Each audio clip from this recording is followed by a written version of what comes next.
딥시크가 불 붙인 이 국내 IT 쪽에 이제 새로운 투자 수요, 투기 수요를 만들어냈는데 그럼 지금 카카오나 네이버에 투자하는 게 시기적으로는 어떻다고 보세요? 뭐 실적 나와봐야겠지만 전반적으로 지금 안녕하세요. 맞니? 눈가에 눈물이 그렁그렁 하신데요. 너무 건조해서 인공 눈물 좀 넣었어. 인공 눈물 맞죠? 손절해서 지금 진짜 울었어. 어제는 좀 괜찮지 않으셨어요? 어제 펀 거 뭐 그대로 그냥 다시 시장에 두고 와. 어제 조선 실적이 나와가지고 리포가 쭉 빠져가지고 높게 위치해 있던 조선주들 쭉 차익 실현 매물이 나와서 오늘도 그 연속성이 있지 않을까 했는데 지금 장 시작하고 확실히 딱 구분하더라고. 리포나 삼성중공업 같이 이제 이번 실적 돌리는데 조금 시간 더 걸리는 애들은 확실히 매도수가 강하고 현중이나 하나오션 같은 모멘텀 약간 묻는 것들은 확실히 실적 어느 정도 컨셉에 부합하고 모멘텀 내러티브 묻으니까 바로 쭉쭉쭉 지금 또 올라가더라고. 쭉쭉 올라가면 좋은 거 아니에요? 아 좋은 건데 어제 나 차익 실현 매물 한다고 해서 매도 잡았다가 그래서 결과적으로 돈은 못 벌었어. 어제 벌고 오늘 했으니까 못 벌고. 그래서 아 이게 악마의 유혹. 그 매도 버튼을 뽑아버려야 돼. 그러니까 이게 안 돼. 그래서 여러분 이거 하지 마세요. 오늘 매매 계획이 딱 조선 차익 실현의 연속성 그거 하나랑 네이버 같이 어떤지 봐야겠다. 네이버 오늘 실적 발표가 있어서 좀 많이 내리고 있는데 최근 카카오랑 이제 네이버 주가가 괜찮아서 딥시크 이후로 쭉 가더라고. 그래서 분위기 괜찮은데 지금 나쁘지 않은데 해가지고 계속 따라다니고 있는데 딥시크 나오고 이제 전체 AI 모델에 대한 조금 더 대중화? 저비용으로 일단 뭐 IT 업체들이 서비스를 만들기에 좀 적합한 시장으로 계속 가고 있다 보니까 고객들을 많이 데리고 있는 이제 네이버나 카카오 같은 사용자를 많이 데리고 있는 쪽으로 관심이 가지 않을까 해서 계속 팔로우하고 있는데 단기간에 이 모멘텀이 끝날 것 같지는 않고 플랫폼 업체들 주가가 글로벌 대비 한 20-30% 싸더라고. 그래서 그런 부분들을 상쇄해주는 흐름이 이번 달 다음 달 나올 수 있으면은 좀 많이 따라다녀야겠다. 그래서 카카오랑 조선 요거를 많이 따라다니면서 트레이딩하고 있는데 아니 제가 지난번 촬영 왔을 때 촬영 끝나고 여기 아래 카페 있잖아요. 카페에서 이제 일을 하고 있는데 아주머니들이 이제 좀 이렇게 얘기하시는 게 들리는 거예요. 딥시크 얘기가 나오는 거예요. 그래서 귀가 이렇게 쫑긋. 딥시크가 AI잖아. 그럼 우리나라 AI 누가 하겠어? 카카오랑 네이버지. 이렇게 아주머니 한 분이 딱 얘기하고 계시는데 다른 아주머니 세 분이 끄덕끄덕끄덕 하시는 거예요. 제가 봤을 때 그분들이 상승에 좀 영향을 주지 않을까. 갑자기 그 얘기 들으니까 생각이 달라지는데 아 근데 요즘에 나 진짜 깜짝 놀란 게 요즘 세상이 바뀐 게 옛날에는 어머니들이 카페에서 부동산 얘기 많이 했는데 최근에 내가 진짜 카페에서 많이 관찰하게 되는 게 어머니들이 미국 주식이나 한국 주식에 대한 보고서를 읽고 있어. 맞아. 주식 얘기 많이 하세요. 주식 많이 하더라고. 그래서 카페 가면은 그런 모습을 이제 종종 관찰할 수 있는데 옛날에는 그런 걸 되게 불장대는 할 수 있었잖아. 근데 맞아요. 지금 국내가 막 불장이라고 할 수 없는데 그만큼 이제 사람들이 주식시장에 대한 관심도가 국장을 포함해서 미국장까지 많이 하시니까 그런 내용들의 이야기를 많이 하시는 것 같더라고. 이게 원래 한번 발 들이기가 어렵지 들이면 계속 하잖아요. 그치. 2차 전지 때 너무 많은 사람들이 발을 들여서 맞아. 또 찾는 거야. 그 맞아. 다른 것도 없나? 그치. 한 번도 안 한 사람이 있어도 한 그쵸. 번만 한 사람은 없지. 그러니까. 근데 그게 이번에 플랫폼 쪽으로 또 가지 않나? 원래 또 대표적으로 카카오는 또 여성분들이 좋아하는 또 주식이니까. 그치. 근데 거기에 이제 AI까지 딱 붙으니까. 맞아. 네.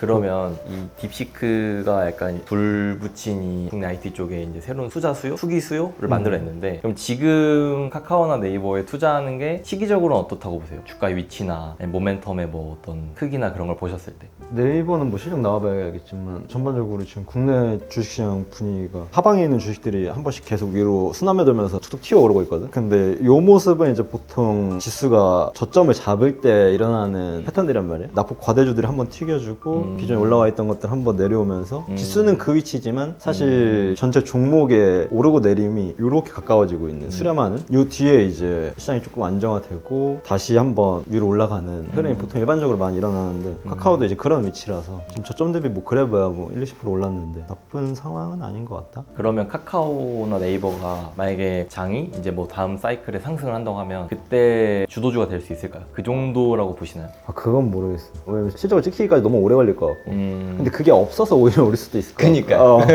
근데 그거에 대한 가능성은 없진 않지 않을까? 근데 그거는 그때 가서 일어나는 일이라 미리 예측할 수는 없는 것 같고. 저희가 유독 약간 플랫폼 쪽에 좀 약간 평가가 박하잖아요. 왜냐면 코로나 끝나고 한 4년 가까이 지금 우아양하니까 지금 팔삼 다 팔고 물린 사람은 사실 계좌 덮은 지 오래고 그런 상황이다 보니 시간이 필요할 것 같아. 장기간 이렇게 내려왔다 보니까 좀 거래량 터지고 정리하고 터지고 정리하고 이러면서 혹시 추세가 위로 올라오고 조금 가시적인 무언가가 보여야 랠리를 이어갈 수 있지 않을까. 그냥 단순 내러티브만으로 가기에는 너무 무겁고 평소에 하나도 안 오랐던 주식이 갑자기 주목을 받으면 확 튀어오르잖아요. 근데 카카오는 그럴 일은 없으니까 막 딥시크 막 AI 이런 소리 듣고 나서 쫓기듯이 매수할 필요는 없겠네요. 또 어차피 매수할 기회를 줄 테니까. 맞아. 보고 나서 매수해도 사실 늦지 않고. 근데 이제 그런 얘기 들으면 저점에 있을 때 그거 더 사고 싶어. 맞아. 홀린단 말이야. 이게 이 고점이 한 4배 되잖아요. 그 아래 저점 딱 있잖아요. 4배? 그치. 이 생각 딱 들단 말이야. 맞아. 그래서 그런 의미에서 지금 시장에서 수심 자체는 나쁘지 않다. 지금 계속 매수 수요가 있고 AI가 묻었기 때문에 그리고 일단 저렴한 위치에 있는 것도 한몫하고 다음 그걸 이제 더 증폭시키기 위한 모멘텀의 거리가 계속 등장할 수 있는가가 핵심인데 그거는 아직 모르겠다. 좋습니다. 그리고 국내에 지금 첫 대체 거래소가 출범을 했는데 이거에 대해서 어떻게 생각하시나요? 작년에 그걸 봤을 때 되게 차익거래가 많이 생길 수도 있겠다라고 생각은 했는데 지금 국장 분위기 봐서는 엄청난 차익거래가 생길 것 같지도 않고 유동성이 굉장히 약할 것 같다? 다 미국장 가서 거래하기 때문에 그 수요를 한국 시장으로 들고 오면 모를까. 지금 거래대금 수준으로 대체거래소가 열린다고 해서 뭔가 차익거래가 할 기회가 많냐라고 하면 그건 또 아닌 것 같고.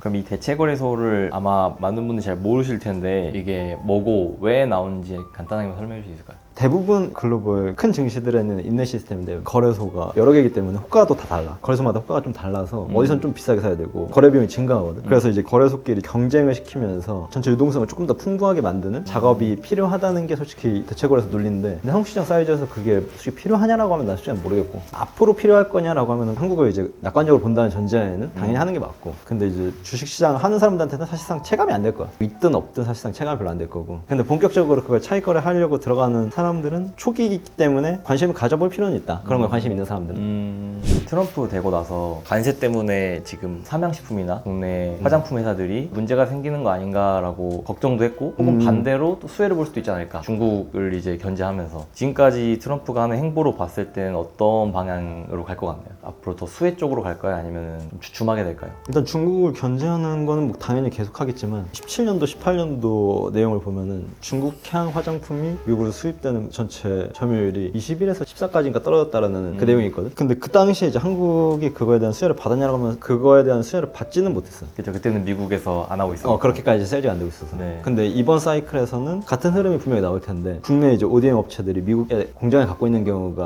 뭐 코스맥스, 콜마, 코스메카 코리아 그 세 개가 이제 공장을 미국에 들고 있으니 그거에 대한 수혜를 이번 사이클에서는 좀 받을 수 있는 내용이 나오지 않을까. 왜냐면 관세가 국내는 중국 대비 훨씬 더 없다시피 하니까 맞아도 사실 뭐 그렇게 많이 맞지 않을 거고 근데 그 내용이 이제 시장에 조금 더 주목받고 실적으로 잡히기 시작하면은 아마 코스맥스는 이미 증설도 많이 해놨고 그거에 대한 실적이 아마 올해 많이 나오는 내용이 있어가지고 화장품 쪽에서는 그나마 코스맥스가 좀 괜찮지 않나? 왜냐면 정책적인 면과 증설 이슈가 같이 맞물려서 증설 이슈가 끝나고 숫자가 나오는 시점과 관세에서 자유로워질 수 있다라는 굉장히 큰 모멘텀이 묻는다 그러면은 아마 조금 더 강하게 베팅하는 사람들이 등장할 수 있지. 아직 시장에서 그렇게까지는 좋게 보는 건 아닌 것 같고 워낙 이제 기존 ODM에 대한 편견도 있고 근데 이제 바스켓으로 사는 것도 있겠지만 나는 그냥 1등 사는 코스맥스 정도만 다른 건 뭐 어떻게 될지 모르겠고 ODM 업체에 투자한다고 하면 1등인 코스맥스에 투자한다. 생각보다 관세에서 자유로울 수 있다. 과거에는 이제 그게 조금 아픈 손가락이었던 것 같은데 지금은 그게 오히려 엄지손가락 될 수 있지 않을까.